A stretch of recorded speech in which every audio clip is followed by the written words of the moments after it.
dan rekan saya Mu'alifah. Kami mahasiswi Sekolah Tinggi Agama Islam Sultan Syarif Hasim Siak Sri Indrapura. Pendidikan Agama Islam semester 5. Dengan mata kuliah Strategi Pembelajaran Al-Quran Hadis dengan dosen pembimbing Dr. Iwan Agus Supriyono MPDI. Di sini kami akan membahas bab 10 yang berjudul Strategi Pembelajaran Kooperatif Al-Quran Hadis. A. Strategi Pembelajaran Kooperatif Al-Quran Hadis. Menurut Anitali 2000, Cooperative Learning adalah pembelajaran gotong royong yang mana sistem pembelajarannya memberi kesempatan peserta didik untuk bekerja sama dengan peserta lain dalam tugas-tugas yang terstruktur. Pembelajaran kooperatif berbeda dengan strategi pembelajaran yang lain. Pembelajaran tersebut dapat dilihat dari proses pembelajaran yang lebih menekankan pada proses kerjasama dalam kelompok.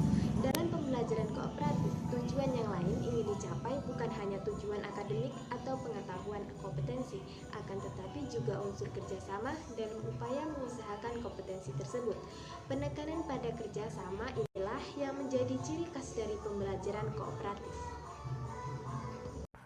Menurut Sanjaya 2009, prosedur pembelajaran kooperatif pada prinsipnya terdiri atas 4 tahap, yaitu 1. Penjelasan materi. Proses penyampaian pokok-pokok materi pelajaran sebelum siswa-siswa belajar dalam kelompok.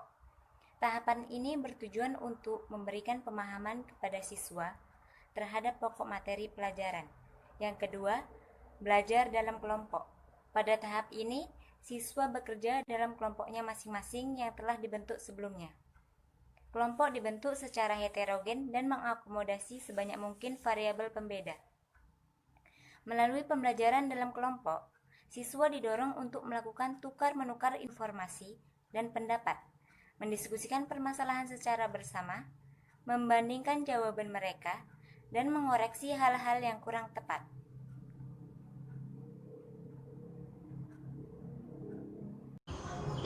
Penilaian. Penilaian dalam pembelajaran kooperatif dapat dilakukan dalam bentuk tes atau kuis. Penilaian dapat dilakukan secara individual maupun secara kelompok. Yang keempat, pengakuan tim. Pada tahap ini, guru memberikan pengakuan dan penghargaan terhadap siswa, di mana penetapan tim yang dianggap paling menonjol dan berprestasi untuk kemudian diberikan penghargaan.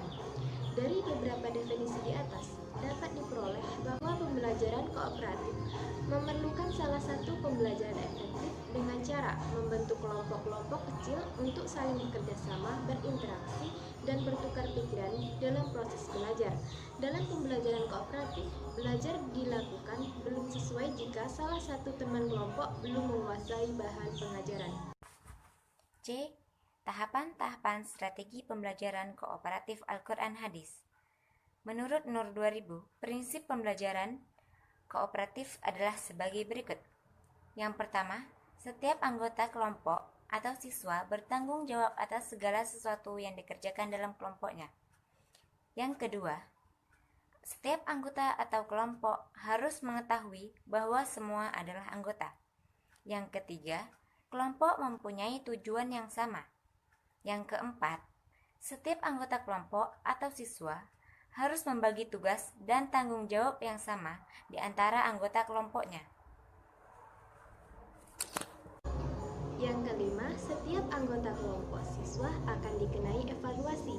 Yang keenam, setiap anggota kelompok siswa berbagi kepemimpinan dan membutuhkan keterampilan untuk belajar bersama-sama selama proses belajarnya. Yang ketujuh, setiap anggota kelompok siswa akan diminta pertanggungjawaban secara individual materi yang ditangani dalam kelompok kooperatif.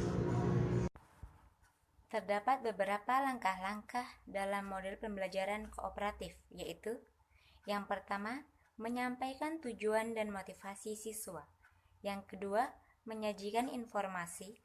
Yang ketiga, mengorganisasikan siswa ke dalam kelompok-kelompok belajar. Yang keempat, membimbing kelompok belajar.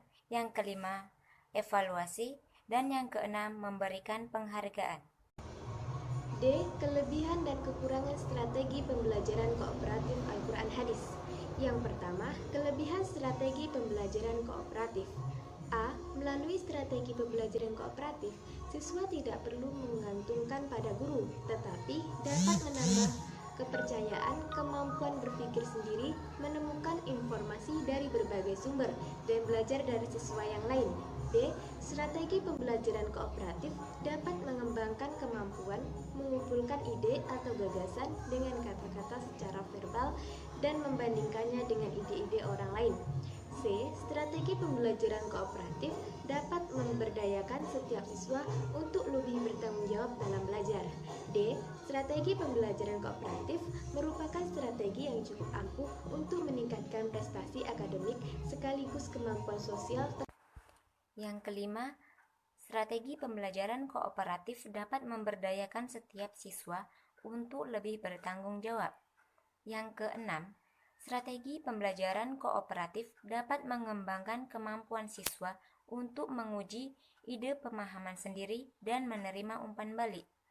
Siswa dapat memecahkan masalah tanpa takut membuat kesalahan, karena keputusan yang dibuat adalah tanggung jawab kelompoknya bersama.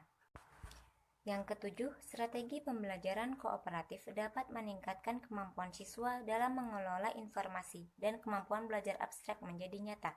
Yang kedelapan, interaksi selama kooperatif berlangsung dapat meningkatkan motivasi dan memberikan rangsangan berpikir. Hal ini berguna untuk pendidikan jangka panjang siswa tersebut. 2. Kelemahan strategi pembelajaran kooperatif. Yang pertama, guru harus mempersiapkan pembelajaran secara matang. Di samping itu, memerlukan lebih banyak tenaga, pemikiran, dan waktu. Yang kedua, agar proses pembelajaran berjalan dengan lancar, maka dibutuhkan dukungan fasilitas, alat, dan biaya yang cukup memadai. Yang ketiga, selama kegiatan diskusi kelompok berlangsung, ada kecenderungan topik permasalahan yang dibahas meluas sehingga banyak yang tidak sesuai dengan waktu yang telah ditentukan. Yang keempat, saat diskusi terkadang didominasi seseorang ingin mengakibatkan siswa yang lain menjadi pasif. Yang kelima, bisa menjadi tempat mengobrol atau gosip. Hal ini terjadi jika anggota kelompok tidak mempunyai kedisiplinan dalam mengajar.